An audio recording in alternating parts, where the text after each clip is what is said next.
শব্দটা শুনে বুঝতে পারছেন তো কত ক্রিস্পি আর ক্রাঞ্চি তৈরি হয়েছে। এই দুর্দান্ত গরমে একদিন একটু বৃষ্টি হতে বেশ ঠান্ডা ঠান্ডা ওয়েদার হয়ে গেল। বাস পরিবারের সকলের আবদার রাখতে বানিয়ে ফেললাম অনিয়ন রিং। এখানে আমি দুখানা পেঁয়াজ নিয়ে বেশ মোটা মোটা করে স্লাইস কেটে নিয়েছি।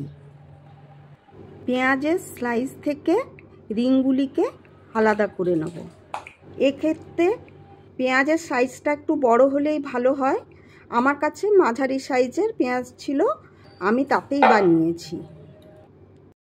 অনিয়ন রিংগুলিকে ডিপ করার জন্য একটি ব্যাটার বানাতে হবে।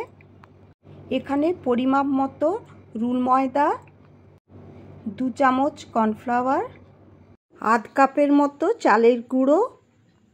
এখানে রেশিওটা হচ্ছে যে 1 কাপ যদি রুল ময়দা হয় তার সাথে 2 চামচ কি 3 চামচ কর্নফ্লাওয়ার নিতে হবে, আর তার সাথে আধ কাপ চালের গুঁড়ো।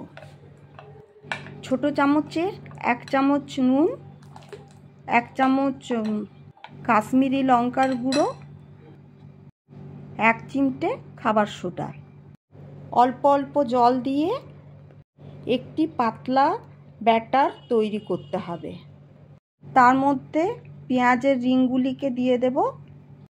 পেঁয়াজের রিংগুলিকে ব্যাটার থেকে তুলে ব্রেড ক্রামের মধ্যে ভালো করে ব্রেড ক্রাম দিয়ে কোট করে নিতে হবে। আমি একই পদ্ধতিতে ব্রেড ক্রাম দিয়ে সেকেন্ড কোটিং করে নিয়েছি। তাতে করে পেঁয়াজের রিংগুলির মধ্যে একটা থিক কোটিং চলে এসছে। তেল খুব ভালো করে হিট করে নিতে হবে।